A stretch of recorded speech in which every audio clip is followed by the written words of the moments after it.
Bom dia, furiosos! Como que vocês estão? Nós estamos numa semana falando sobre dependência emocional, sempre direcionada para pastores e líderes. E eu recebi uma pergunta ontem muito interessante que eu acho que vale a pena a gente trazer aqui. Por quê? Porque ela traz consigo uma história que essa história é uma história de dependência emocional. Então eu vou dividir ela com vocês. Ontem uma pastora entrou em contato e falou assim: olha, nós estamos orando, nós estamos jejuando, nós estamos nos preparando, a gente faz tudo certo, mas a igreja não evolui, ela não anda, ela não aumenta, ela não multiplica, tudo o trabalho que nós fazemos, ele não vai para frente. Parece que nós não temos força. Isso não. Mas nós acreditamos que isso é a vontade de Deus. Aí ela deu a pausa. Isso é a vontade de Deus? Ou o que você disse, Violeta? E aí eu devolvo uma pergunta. Falo, peraí, vamos pensar juntos, né? Pensa aqui. Se você está orando, se você está jejuando, se você está se preparando, se você está se consagrando, se santificando, e as coisas ainda assim não acontecem, provavelmente isso não é um problema espiritual, porque o que ela quer alegar? Que a igreja está passando por dificuldades porque está passando também por um problema espiritual, como é muito comum, né? Estamos sob ataque do inimigo. E aí eu, né, peço para que você raciocine junto comigo. Se isso é ataque do inimigo, logo é uma força demoníaca.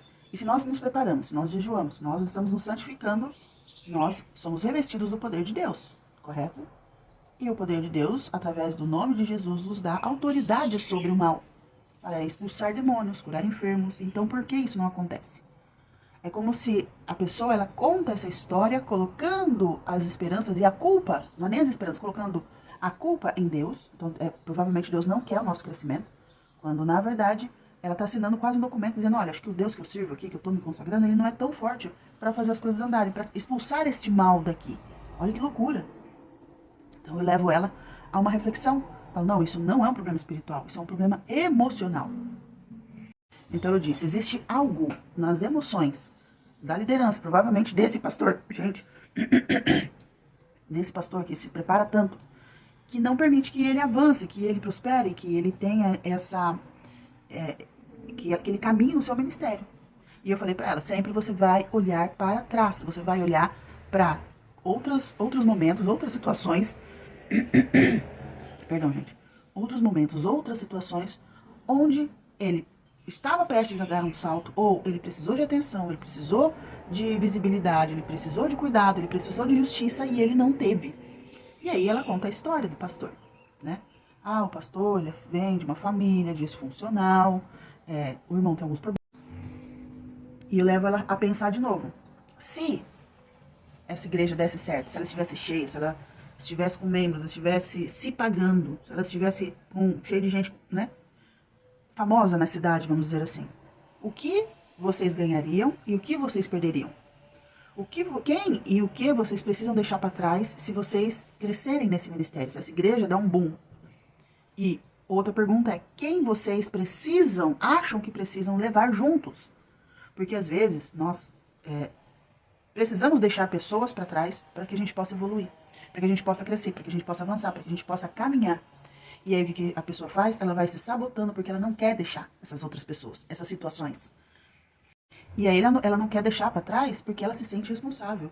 Ou porque ela acha que se ela deixar essas pessoas para trás, Deus vai cobrar dela, que Deus vai se desagradar dela. Então você está vendo que essa pessoa, na verdade, esse pastor, ele não tem autorização. Ele não pode evoluir. Uma outra pergunta que eu fiz para ela, então, além das pessoas que vocês têm que deixar, quais são as pessoas que vocês são obrigados a levar junto? De novo, ela conta uma história de que essa igreja foi herdada, né?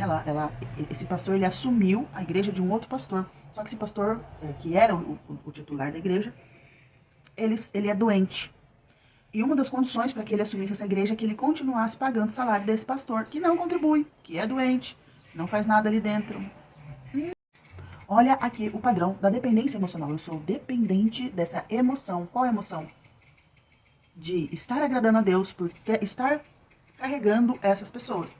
Então, você concorda comigo que se essa igreja crescer, se hoje o salário desse pastor, que ele tem que carregar, que não produz nada, que não colabora com nada, é X, Se essa igreja fatura 2x, ou se essa igreja ela tem tantos membros, 200, 300 membros, ele vai ter que aumentar essa contribuição, que é uma coisa que ele provavelmente não quer dentro dele. Só que como ele não consegue dizer não, como ele não consegue estabelecer limites, como ele não consegue colocar as coisas no lugar sistemicamente, o que ele faz? Ele vai se sabotando. Toda vez que alguém de fora influencia a tua vida e a tua família atual, principalmente se você tiver filhos pequenos, o que é família atual? Você, sua esposa, né, seu cônjuge, pode ser o marido, e os filhos. Toda vez que alguém tem poder de interferência sobre vocês, você está num padrão de dependência emocional. Toda vez que você quer interferir na vida, no sistema de outra família ou de outra pessoa, você também está sob dependência emocional. Então, talvez seja o momento de vocês fazerem uma lista. Quais pessoas eu carrego, quais pessoas dependem de mim, que eu não quero que essas pessoas dependam. Quem que eu estou carregando que eu não quero carregar. Por quê? Porque isso vai gerar uma dependência emocional. A dependência emocional é baseada numa dor, essa dor é baseada num trauma. É claro que tudo começou lá na primeira infância. E agora começam as suas perguntas internas. Tá, eu acho que eu tô me vendo nessa situação. Eu acho que eu sou uma pessoa que tem um problema parecido. Violeta, o que eu faço? Como que eu resolvo isso? É mais ou menos simples a resposta, abandonando a dependência emocional, tá? Mas como que você faz isso? Aí é terapia, aí é atendimento, aí é compreensão de regras sistêmicas, aí é compreensão de lucros inoportunos, aí é você entender se você não está sempre, aquele líder que figura no triângulo dramático. Uma hora é vítima, outra hora é acusador, outra hora é o super-herói. E esse pastor, inclusive, ele tem um padrão de ter pessoas que socorrem a casa dele, a casa, não a igreja. Então, tanto faz se a igreja dá certo. Porque sempre eu tenho alguém. E quando você olha para a vida dele lá atrás, ele foi uma criança muito quietinha, muito boazinha. E, gente, criança quietinha e boazinha é um problema. Por quê? Porque ele aprendeu que minha família, meus pais, minha mãe, meus irmãos têm muito problema. E eu não posso existir. Eu não posso dar problema. Eu não posso ser mais um problema. Então, essa criança se torna uma criança invisível. Que é o caso desse rapaz, desse pastor. Que ele aceita tudo. Ele está sempre subserviente a todas as situações. Ele tem muita dificuldade de dizer não, de colocar limite. Com isso ele vai... E por que ele tem essa dificuldade? Dependência emocional. Então, alguém lá atrás precisou cuidar dele, precisava ter cuidado dele, precisava ter feito justiça por ele, e não fez. Como não fizeram, ele entende esse padrão e repete esse padrão durante a vida. Então agora ele já é homem, casado, com filhos, pastor, aparentemente uma autoridade, mas ele volta para o lugar de infância buscando e desejando este cuidado. Ficou claro para vocês? Vocês entenderam até que ponto que chega? Como que a dependência emocional, ela amarra a sua vida?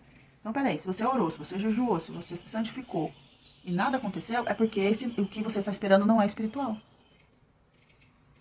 Todo resultado, ele só vem depois que as suas relações estiverem curadas. Se a sua relação com Deus não estiver curada, se a sua relação com você mesmo não estiver curada, se a tua relação familiar não estiver curada, se a tua relação com a sua sexualidade não estiver curada, o sucesso não vem. Dinheiro não vem. Você deve estar desesperado agora. Eu tenho problema em todas essas áreas. Então, cola aqui com a gente. Vamos aprender sobre isso. Entra para o treinamento. Faz uma terapia. Busca uma ajuda. Porque aí não importa. Não importa a cidade, não importa a denominação, não importa se o ministério, você está debaixo de uma placa, ou se você abriu seu próprio ministério. Se você tem dependência emocional, mas dia menos dia você vai colocar tudo a perder. Sabe qual é o pior? Tem pessoas que elas criam movimentos de ascensão. E quando está para dar um grande salto, o que acontece? Alguma coisa dá errado e ela é puxada para trás. Eu lembro de um pastor que eu era líder, foi a primeira igreja que eu fui líder de grupo de dança. E esse pastor, ele foi traído pela esposa várias vezes na cidade onde ele morava, que era na capital. E por conta de todos esses escândalos, ele foi transferido para o interior. Quando ele chegou no interior, ele alugou um barracão imenso e a igreja foi um boom. A igreja teve um boom.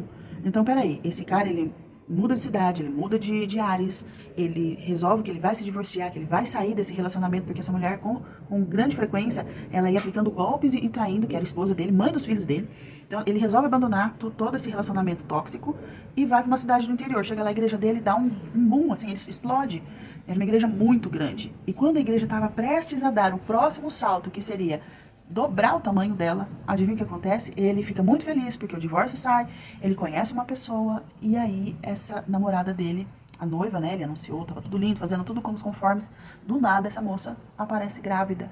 E isso foi um escândalo gigante. Gente, todo mundo fica grávido no dia de hoje, né, mas ali foi terrível.